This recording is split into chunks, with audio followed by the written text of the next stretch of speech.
Hello dear students. तो in the last turn we were studying Tintern Abbey and we have successfully completed my lectures on Tintern Abbey and I hope you all have studied it well. Now next poem, Ode, Intimations of Immortality from Recollection of Early Childhood. This is going to be discussed here students. तो अब हम लोग William Wordsworth का दूसरा odd पढ़ने के लिए आगे बढ़ रहे हैं। Intimation of immortality from recollection of early childhood. Students, ये विलियम वर्ड्सवर्थ के सबसे प्रसिद्धतम ओड्स में से एक है।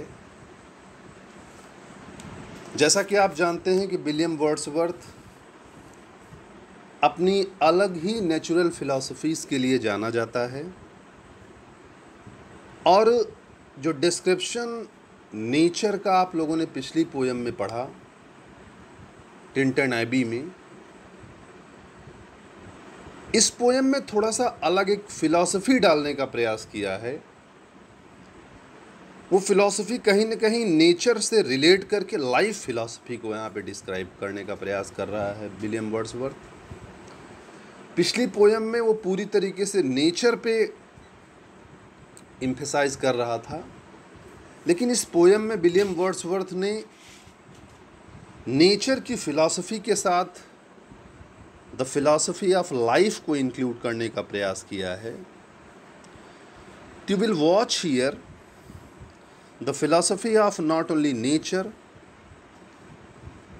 But you will watch the philosophy of life here in this poem. इस कविता में विलियम वर्ड्सवर्थ ने जीवन दर्शन को दिखाने का प्रयास किया है, या हम यूं कह सकते हैं कि विलियम वर्ड्सवर्थ ने इस पोयम को फिलॉसफी से इतना लोड कर दिया है कि इसको समझना कभी कभी थोड़ा सा कठिन हो जाता है। तमाम सारे क्रिटिक्स की ओपिनियन है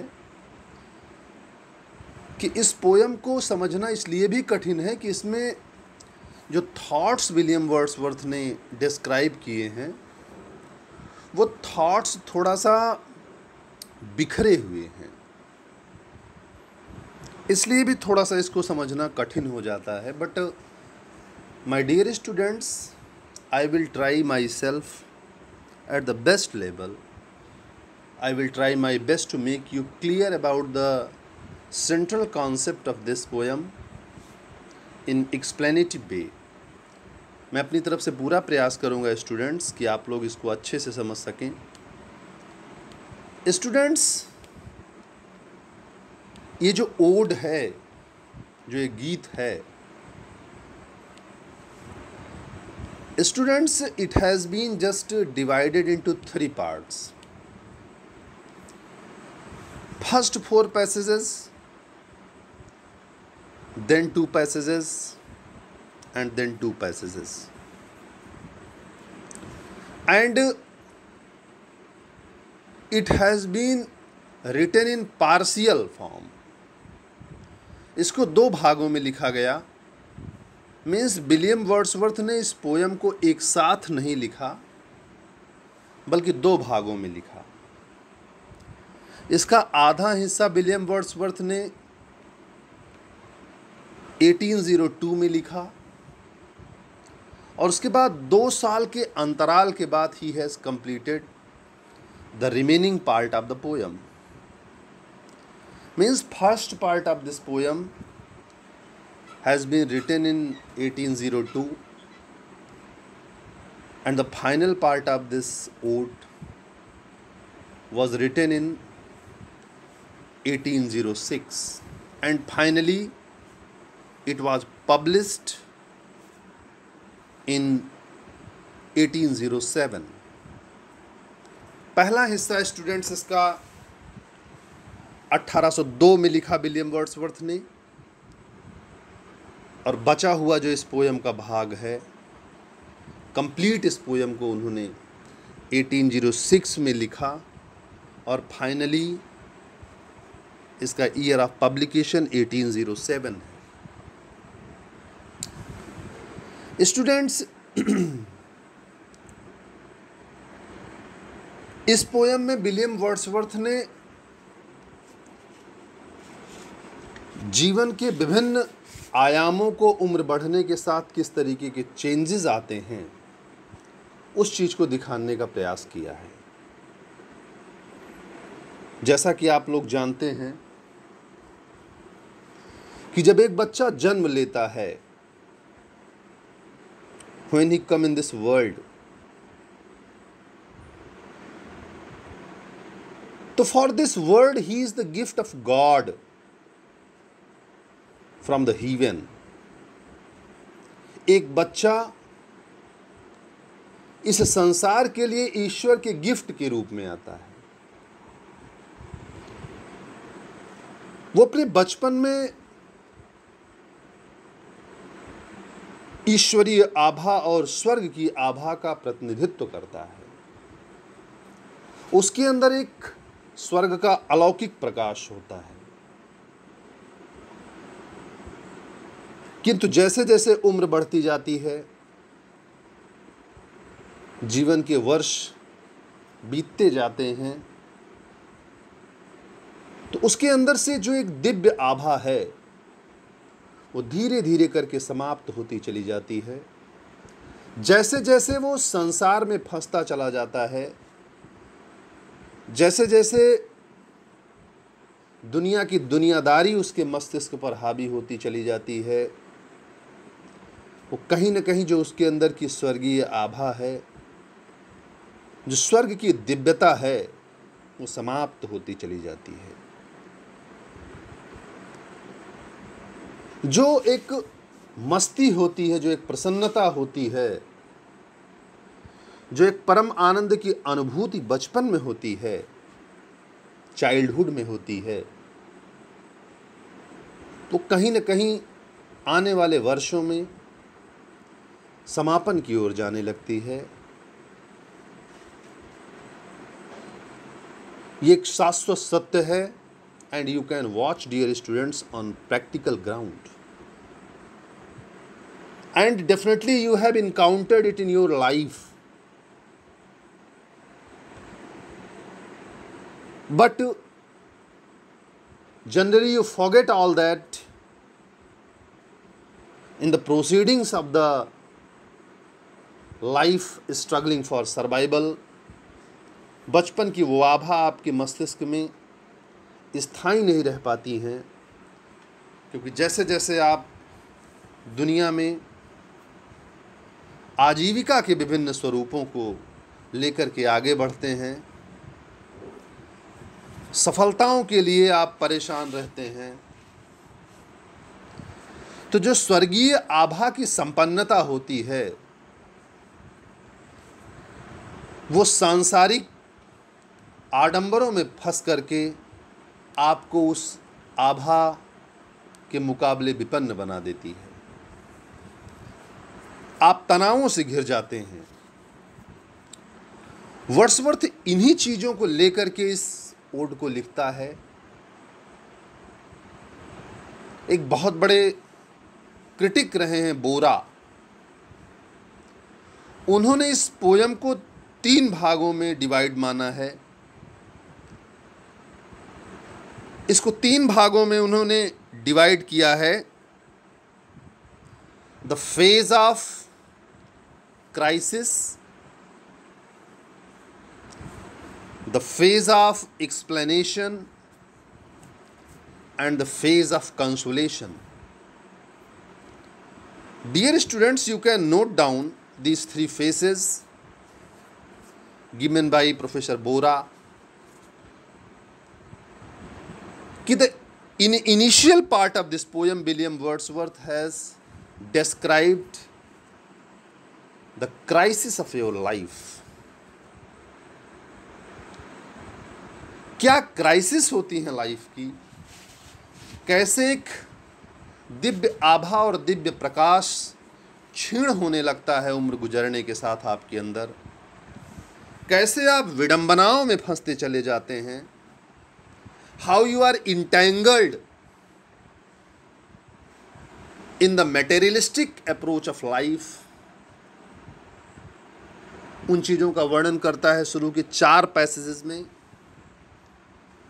उसके बाद के जो 2 पैसेजेस होते हैं उसमें उसको एक्सप्लेन करता है कि ऐसा होता क्यों है, क्या कारण है कि एक बच्चा जो जन्म लेता है वो अपनी दिव्य आभा को कैसे खो देता है। और आखिरी के पैसेजेस में डियर स्टूडेंट्स, विलियम वर्ड्सवर्थ इस बात को दिखाने का प्रयास करता है कि कैसे वो फिर से अपनी प्राकृतिक आभा को प्राप्त कर सकता है। वो अपने आप को कंसोल करता है, अपने आप को रिलैक्स करता है कि यदि पुनः उस प्राकृतिक जीवन को वो प्राप्त करे, पुनः वो संसार की जो उपलब्धियों के चक्कर में भागते हुए वो दिव्य आभा से रहित हो गया है, कैसे वो पुनः उनको त्याग करके यदि प्रकृति की शरण में जाता है, फिर से प्राकृतिक आभा की ओर बढ़ता है, तो कहीं न कहीं उस दिव्य आभा के एहसास को वो प्राप्त कर सकता है। पूर्ण रूप से उस आभा को बेशक न प्राप्त कर सके, लेकिन कहीं न कहीं उसका इम्प्रेशन वो अपनी लाइफ में महसूस कर सकता है। ओके डियर स्टूडेंट्स, मैं आपको सरलतम शब्दों में समझाने का प्रयास करता हूं। जैसे एक छोटा सा बच्चा होता है, आप लोग अपने घरों में अपने आसपास बुआ के रूप में, चाचा के रूप में, पिता के रूप में, माँ के रूप में तमाम बार नवजात शिशु को देखे होंगे, छोटे बच्चों को देखे होंगे। आप देखते हैं कि जो छोटा सा बच्चा जन्म लेता है तो इस दुनिया के हिसाब से नहीं मुस्कुराता, नहीं हंसता, नहीं रोता है, चूंकि वो स्वर्ग से यहां पे आया है। ईश्वर ने अपनी दुनिया से उसको इस दुनिया में भेजा है, तो उस बच्चे के अंदर उसी स्वर्ग का प्रभाव दिखाई पड़ता है, उसी पारब्रह्म परमेश्वर की आभा उसके अंदर नजर आती है। और हम कहते भी हैं कि जो छोटा बच्चा होता है वो ईश्वर का स्वरूप होता है, सत्य है। This is the fact that the child is the representative of God. And you have seen कि जो छोटा सा बच्चा होता है वो पालने में लेटा रहता है और अचानक हंसने लगता है। कोई कारण ही नहीं होता है, वो हंसता है, वो मुस्कुराता है, फिर कई बार अचानक रोने लगता है। उसका रीजन ये है स्टूडेंट्स कि वो उसके अंदर उस परमपिता परमेश्वर का अंश विद्यमान रहता है। वास्तव में उसका संसार में शरीर जरूर आ गया है, लेकिन अभी भी उसकी आत्मा में स्मृतियां उसके पूर्व घर की हैं, वो घर जो ईश्वर का घर है। वो यहां रहता जरूर है, किंतु वो ईश्वर से बातें करता है। He talks to God. He has direct communication from the heaven. सीधे सीधे उसका संवाद उस स्वर्ग से होता है, क्योंकि उसकी आत्मा के तार स्वर्ग से जुड़े होते हैं। वो ईश्वर से बातें करके मुस्कुराता है, वो ईश्वर से वार्तालाप करता है, हंसता है, वो दर्शन करता रहता है ईश्वर के। उसके अंदर उस स्वर्ग की अनुभूतियां रहती हैं। He has all the vision of the heaven। उसके अंदर स्वर्ग की स्मृतियां रहती हैं, ईश्वर की स्मृतियां रहती हैं। जो परम आनंद का स्रोत है वो ईश्वर, वो उससे बातें करता है। भौतिक शरीर बेशक उसका इस संसार में आ गया है, किंतु आज भी उस स्वर्ग में वो विचरण करता रहता है, उसकी आत्मा स्वर्ग से जुड़ी रहती है। लेकिन स्टूडेंट्स, देखते होंगे आप लोग कि वो बच्चा जैसे जैसे बड़ा होता है, जैसे जैसे वो बुआ को पहचानने लगता है, जैसे जैसे वो माँ को पहचानने लगता है, जैसे जैसे दुनिया को पहचानने लगता है, जैसे जैसे उस पर भूख हावी होने लगती है, जैसे जैसे उस पर संसार का सौंदर्य हावी होने लगता है, तो उसके अंदर से वो दिव्य आभा समाप्त होने लगती है।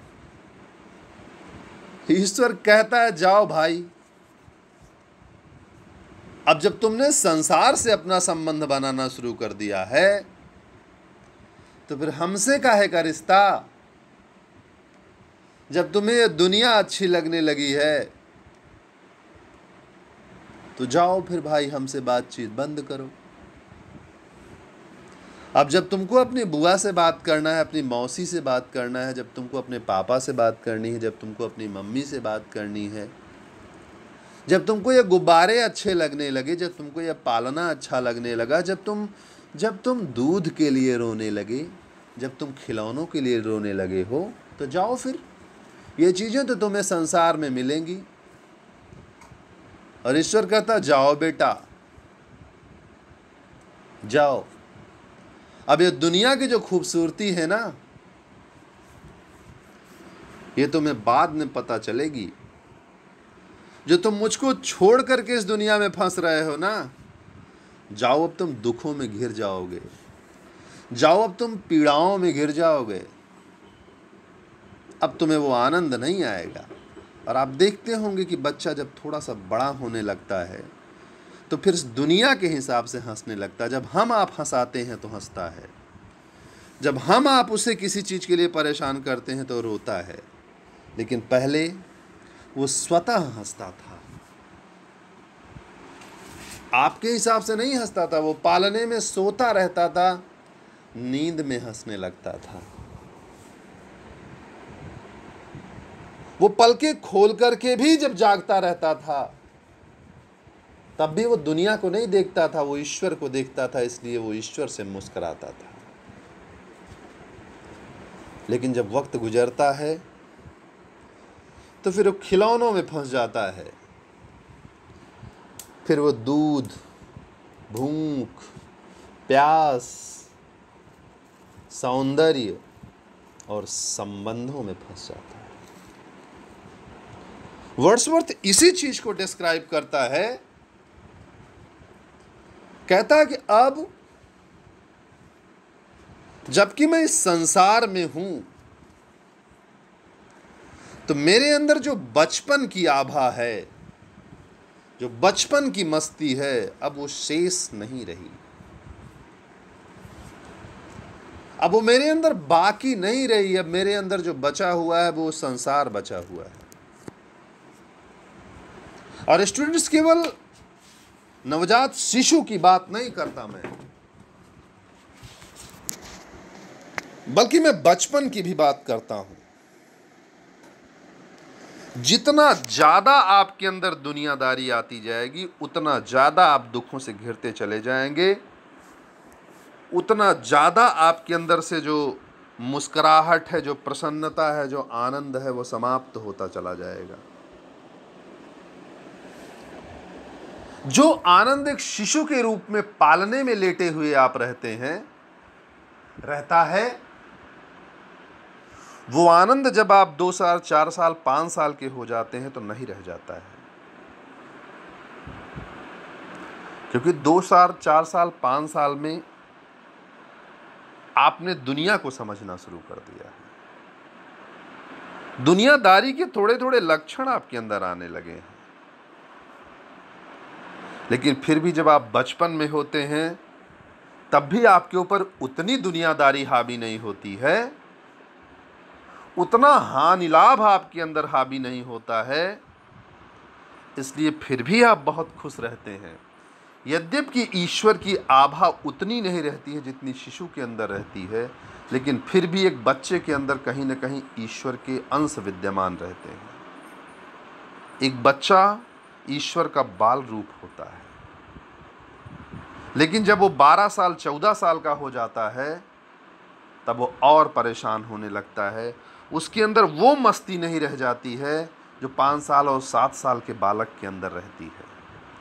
जो अल्हड़पन, जो मस्ती, जो तितलियों को देख करके खुश रहना, जो बादलों को देख करके खुश रहना, जो मिट्टी में खेल करके भी खुश रहना उसके अंदर रहता है, वो 14-15 साल में जब हो जाता है तो उसे धीरे धीरे व्हाट्सएप अच्छा लगने लगता है, धीरे धीरे वो कपड़ों में फंसने लगता है। कपड़ा जो इस दुनिया ने दिया है, अच्छे अच्छे सूट, अच्छे अच्छे पैंट शर्ट, जीन्स,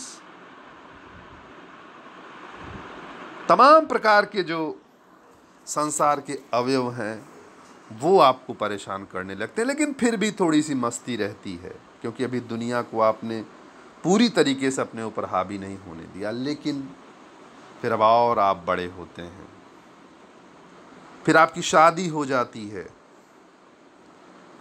फिर आप पत्नी के चक्कर में परेशान हो जाते हैं, नहीं भी हुई है तो गर्लफ्रेंड के चक्कर में परेशान रहते हैं। फिर बच्चे हो जाते हैं, फिर बच्चों की पढ़ाई लिखाई, परिवार, घर, समाज, उनकी चिंताओं में व्यस्त हो जाते हैं और पूरी तरीके से आपके अंदर का जो आनंद है, जो ईश्वरीय आभा है, वो पूरी तरीके से समाप्त हो जाती है। वर्ड्सवर्थ इसी को इस पोयम में डिस्क्राइब करता है कि अब जबकि वो मेच्योर हो चुका है, the maturity of the world has been just poured on him, उसके ऊपर संसार की बारिश हो गई है, तो अब उसके अंदर वो आनंद नहीं रहा। स्टूडेंट्स, ऊपर की जो 4-3 लाइनें आप देख रहे होंगे, the child is a father of a man and I could wish my days to be bound each to each by natural piety. ये कोटेशन है, इस पोयम का संबंध इस कविता से नहीं है, एक कोटेशन के रूप में लिखा गया है ये, इसको आप एक कोटेशन के रूप में याद कर सकते हैं। लेकिन कविता का प्रारंभ जो होता है वो होता है देयर वॉज अ टाइम, यहां से ये पोयम स्टार्ट होती है। विलियम वर्ड्सवर्थ सेज दैट आज मैं संसार में पढ़ करके दुखों के अधीन हो गया हूं। I have know that kind of pleasure what I had earlier। मेरे अंदर जो आनंद पहले हुआ करता था, जितनी प्रसन्नता मुझे मेरे बचपन में थी, जब मैं 4-6 साल 10 साल का हुआ करता था, 8 साल 7 साल का हुआ करता था, तो जो मस्ती मेरे अंदर थी, जो मस्ती अपने दुआरे पर माटी खोद करके, मिट्टी खोद करके उसको गिलास में भर करके फिर उस मिट्टी को गिलास से ढीला करके जमीन पर रख देने पे वो गिलास जैसा नजर आने लगता था, जो मस्ती उसमें थी वो आज नहीं है। जो मस्ती मेरे अंदर उस वक्त हुआ करती थी जब घर के लोग मुझे खूब अच्छे से तैयार कर देते थे, सजा संवार देते थे मेरी मम्मी। और मैं जैसे ही दुआरे निकलता था तो माटी पा जाता था, उसको आराम से अपने बड़े बड़े बालों में भर लेता था। घर आने के बाद बेशक पीटा जाता था कि अब इन्हें तैयार करके पठे, और तो फिर गंधा चलाया। मिट्टी जो सर में भर लेने का जो आनंद था, जो घुंघराले बालों में मिट्टी का आभूषण सजा लेने का आनंद था, उस वक्त ये परवाह नहीं होती थी कि मेरा बदन गंदा हो रहा है, कि मेरे कपड़े गंदे हो रहे हैं। वो आनंद अब नहीं रहा। थोड़ा सा मिट्टी का छींटा लग जाता है अगर हमारे कपड़ों पे, टेंशन हो जाता है। साला सोमवार को ही पहन के आए कॉलेज और आज ही गंदा हो गया। कपड़ा गंदा होना भी टेंशन दे जाता है। रिचार्ज टेंशन होने देने लगता है कि अभी डाटा पैक खत्म हो गया। वर्ड्सवर्थ कहता है, कहां चले गए वो दिन, वो कागज की कश्ती, वो बारिश का पानी। वर्ड्सवर्थ कहता है, ओ गॉड, काश वो बचपन के दिन फिर से लौट आते। ये दौलत, ये शोहरत, इनमें वो आनंद नहीं है। इस दौलत और इस शोहरत ने हमको बड़े अच्छे अच्छे बेड दे दिए, बड़े अच्छे अच्छे बिस्तर दे दिए, एसी दे दी, लेकिन इस खूबसूरत बेड पर पड़ी हुई चादर पे जो मस्ती वाली नींद थी मेरे बचपन की, वो चली गई। मैं रात भर तनाव में करवटें बदलता रहता हूं, लेकिन वो बचपन वाली नींद चली गई जब मैं थक के सो जाता था। आज गोलियां खाने से भी नींद नहीं आती। William Wordsworth is telling that we are missing those days of my childhood and pining for those early childhood. अपने वो बचपन के दिनों को याद करता है, दुखी हो जाता है। आप लोगों ने वो सॉन्ग सुना होगा, जगजीत सिंह की बड़ी ही मधुर और भावनात्मक आवाज में है, ये दौलत भी ले लो, ये शोहरत भी ले लो, ये दौलत भी ले लो, ये शोहरत भी ले लो, चाहे छीन लो मुझसे मेरी जवानी, मगर मुझको लौटा दो बचपन की यादें, वो कागज की कश्ती, वो बारिश का पानी। स्टूडेंट्स, जब हम बचपन में होते हैं तो शायद हमें एहसास नहीं होता है कि जीवन के किस स्वर्णिम दौर में हम जी रहे हैं, जीवन के किस आनंद की अनुभूतियां हमारे अंदर हैं। बड़े होने के बाद एहसास होता है कि यार, बड़ा होना तो बहुत दुखदाई है। ये बड़ों की दुनिया तो बड़ी खतरनाक है। इतना तनाव, इतनी परेशानियां, आपके हृदय के कोने में बैठा हुआ छोटा सा बच्चा सहम जाता है। वो कहता है कि यार, नाहक बड़े हो गए, बड़े होने में तो बड़ा घाटा है।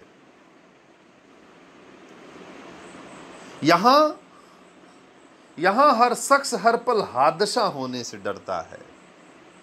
स्टूडेंट्स, कई बार मैंने ये लाइनें पढ़ी होंगी आपके सामने। यहां हर शख्स हर पल हादसा होने से डरता है।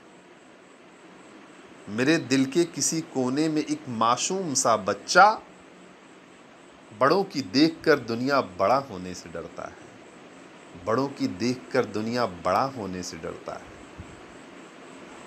बड़ों की दुनिया तनावों से भरी हुई है, दुखों से भरी हुई है, परेशानियों से भरी हुई है। विलियम वर्ड्सवर्थ बड़ा इमोशनल हो जाता है, कहता है कि एक दौर था। स्टूडेंट्स लाइनों पे आइए। देयर वॉज अ टाइम, एक समय था, मेरे बचपन का वो समय, मेरी स्वर्णिम स्मृतियों का वो दौर, मेरे बचपन की मस्ती के वो दिन। ओके, वो कंचा गोली वाले दिन, जब हमारी जेब में पैसे हो न हो, बड़ी दौलत संभाले रखते थे हम। हमारी दौलत कुछ पा जाते थे, टूटी हुई चाकू की मुठिया रखे रहते थे जेब में, थोड़ी सी रस्सियों सी बटोरे रहते थे, धागा वोगा रखे रहते थे, कंचा रखे रहते थे, रेडियो से निकली हुई बैटरी रखे रहते थे। अजीब अजीब दौलत होती थी। चुंबक रखे रहते थे। ये हमारी दौलत हुआ करती थी। हम कभी जब सो रहे होते थे तो हमारे पेरेंट्स जब हमारे कभी कपड़े धोने के लिए कपड़े लेते थे तो देख के जब जेब से निकालते थे कहते का भाई धरे रहा था, या बैटरी धरे यहाँ, या बतावा देश के कबाड़ बटोरे हैं। और हम मस्ती से सो रहे होते थे और हमारी जेबें चेक होती थी जब हमारा कपड़ा धोना होता था। There was a time of that happiness। क्या आनंद के दिन हुआ करते थे। सारा का सारा कबाड़ बटोरे रहते थे हम लोग। जिन बड़े बड़े डिब्बों में जूते आते थे तो जूते पहने जाते थे, लेकिन डिब्बा हम संभाल के रखते थे। उस डिब्बे में सारे के सारे अपने खिलौने रखे होते थे। बट वर्ड्सवर्थ इज टेलिंग, अब वो नहीं रहे। अब हमारी जेबों में उनके स्थान पे दवाइयां आ गई हैं। ऊपर की जेब में हाथ डालते हैं तो ब्लड प्रेशर की दवा,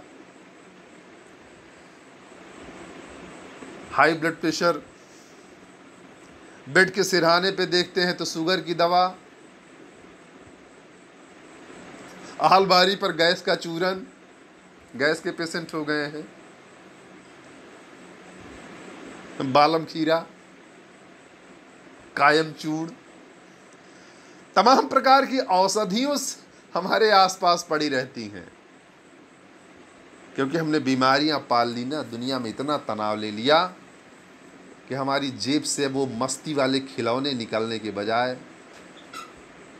अब पेंटाप डी निकलता है गैस के लिए, अब ब्लड प्रेशर की दवाइयां निकलती हैं। लेकिन वर्ड्सवर्थ कहता है कि there was a time when meadow, groves and streams, कहता है एक दौर वो था जब प्रकृति की ये दृश्य हमारे चारों ओर थे। हमें इन प्रकृति के दृश्यों में आनंद मिलता था। हमें बियर बार में आनंद नहीं मिलता था। हमें एसी के कमरों में आनंद नहीं मिलता था। हमें स्वच्छंद रूप से इस प्रकृति को देखने में आनंद मिलता था। हम प्राकृतिक जीवन जीते थे। वर्ड्सवर्थ कहता, there was a time when meadow, एक दौर था जब चारागाह, ग्रोव, ये पेड़ों की कुंजें, एंड स्ट्रीम्स, और ये जल की धाराएं, ये प्रकृति के जो उपादान हैं, जो ये प्रकृति है, द अर्थ, बल्कि यूं कहें कि पूरी की पूरी धरती, एंड एवरी कॉमन साइट, और हर सामान्य दृश्य जो हमारे चारों ओर फैले हुए होते थे, जो भी प्रकृति के उपादान हमारे चारों ओर होते थे, ये झील, झरने, घाटियां, चारागाह, तितलियां, भंवरे, जल की धाराएं, नदियां, पेड़ों के कुंजे, बगीचे, पूरी की पूरी धरती एंड एवरी कॉमन साइट, हर दृश्य, टू मी डिड सीम, मुझे ऐसा लगता था, टू मी डिड सीम, मुझे ऐसा लगता था, it seems to me, I felt, मुझे महसूस होता था, अपरेल्ड इन सेलेस्टियल लाइट, जैसे इसमें कोई दिव्य प्रकाश विद्यमान है, जैसे इसमें कोई स्वर्ग की आभा विद्यमान है। सेलेस्टियल लाइट मीन्स अलौकिक प्रकाश, वो स्वर्गीय प्रकाश, वो दिव्य आभा दिखाई पड़ती थी। मुझे इसमें ईश्वर के दर्शन होते थे।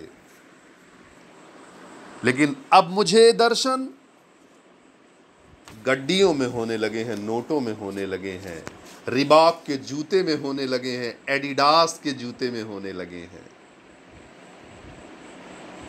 अब मुझे खूबसूरत ब्रांडेड टी शर्ट्स में आनंद दिखाई पड़ने लगा है। बट वर्ड्सवर्थ टेलिंग, एक दौर वो भी था जब इन प्रकृति के दृश्यों में मुझे आनंद दिखाई पड़ता था। ए सेलेस्टियल लाइट, एक दिव्य आभा दिखाई पड़ती थी, एक परम आनंद से भरा हुआ प्रकाश दिखाई पड़ता था। द ग्लोरी, अजब शान थी, the glory and freshness of a dream, Jeevan Anand और ताजे स्वप्नों से भरा हुआ होता था। एक ऐसी आभा, एक ऐसा आनंद जो स्वप्न में दिखाई पड़ता है। पलकें खोलते ही तो तनाव हावी हो जाता है। जैसे आप स्वप्न देखते रहते हैं तो सपने में आप डूबे हुए तमाम प्रकार के आनंदों को प्राप्त करते रहते हैं। क्या खूबसूरत दुनिया होती है सपनों की। सपने में आप मनाली में होते हैं, नैनीताल में होते हैं, मस्त रहते हैं, मस्ती में रहते हैं, आनंद से भरा होता है। लेकिन जैसे ही आंखें खुलती हैं तो पता लगता है कि 7:30 बज गए हैं, लेट हो रहे हैं ऑफिस के लिए। अभी बॉस डांटना शुरू कर देगा, अरे तो कोचिंग का टाइम हो गया है, अबे लेट पहुंचेंगे तो सर डांटेंगे। कोचिंग का तनाव, ऑफिस का तनाव, पलकें खोलते ही बच्चों की फीस याद आने लगती है, पलकें खोलते ही गाड़ी की किस्त याद आने लगती है, पलकें खोलते ही अरे मैं क्या बताऊं स्टूडेंट्स, तनाव तो यहां तक होता है कि अलमारी में कपड़े हैं, आज कौन वाला पहने। 10 मिनट तो यही तनाव रहता है कि कौन वाला पहने। अभी पिछले हफ्ते में तो ये वाला पहने थे, आज तो जन्मदिन की पार्टी है भाई। लेकिन जब पिछली बार इनके यहाँ न्योता गए थे हम, तो ये वाला पैंट शर्ट पहन के गए थे, अब ये वाला पहन के जाएंगे तो लोग सोचेंगे वही वाला बार बार पहन के आते हैं। नहीं, अब की बार अलग पहन के जाना है भाई। यही वाला सलवार सूट पहन के गए थे उस बार, यही वाला टी शर्ट जीन्स पहने थे, यही वाली सैंडल पहने थे। सब लोग सोचेंगे भी यही वाली सैंडल है इनके पास, हर बार वही पहनते हैं। यार फालतू के तनाव हावी होने लगते हैं दिमाग पे। अब आप सोचिए कि जिसके यहाँ आप जाने के लिए परेशान है, एक चीज मुझे बताइए, क्या आपको याद है कि उन्होंने कौन सा कपड़ा पहना था, कौन सी जीन्स पहनी थी, कौन सा टी शर्ट पहना था, कौन सा जूता पहना था? सोच के देखिए, आपको याद नहीं है। इसी तरीके से आप ये क्यों सोच रहे हैं कि आप वाला उनको याद होगा? कोई किसी का नहीं याद रहता, किसी को इतनी फुर्सत नहीं कि वो याद रखे कि आप उस बार क्या पहन के आए थे। यह अनावश्यक हम तनाव लिए रहते हैं कि वही वाला नहीं पहन के जाएंगे, नहीं तो लोग कहेंगे वही वाला पहन के आए हैं। ये दुनिया में अजीब अजीब तनाव है, अजीब अजीब टेंशन है, फालतू वाले तनाव। जैसे ही पल के खोलते हैं, इस तरीके के तनाव हमारे मस्तिष्क पर अनायास ही हावी होने लगते हैं, अनायास ही उनका बोझ हम पर हावी होने लगता है। लेकिन वर्ड्सवर्थ कहता है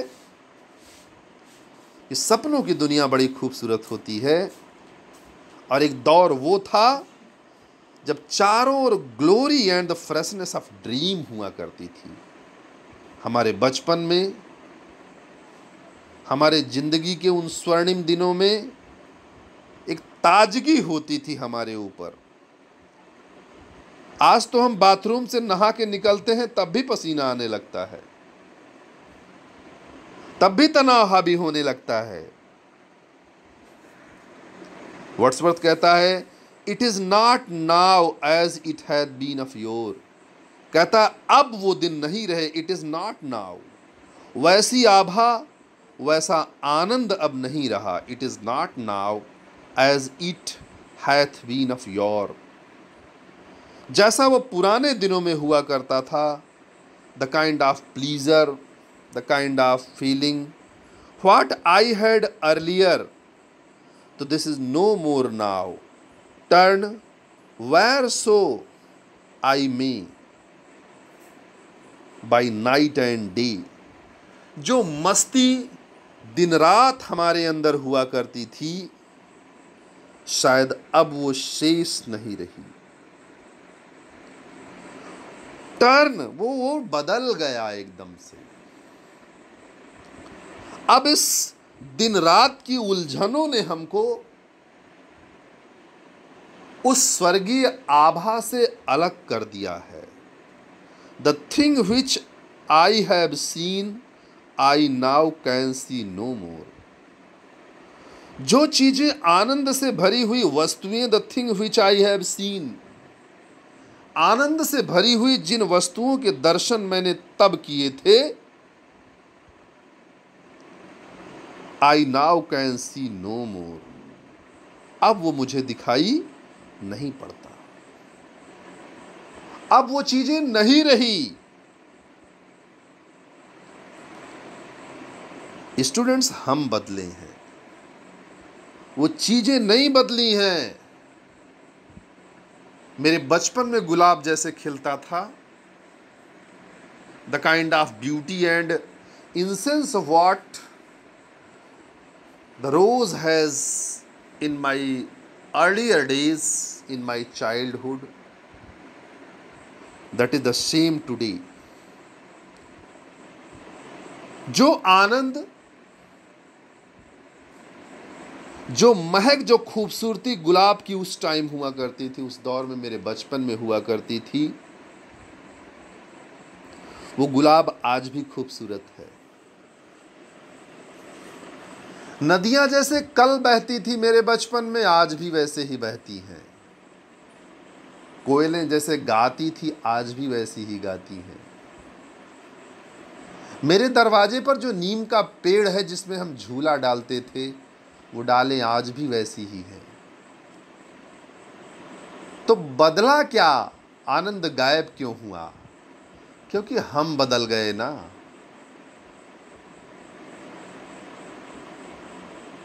कश्ती है पुरानी मगर दरिया बदल गया।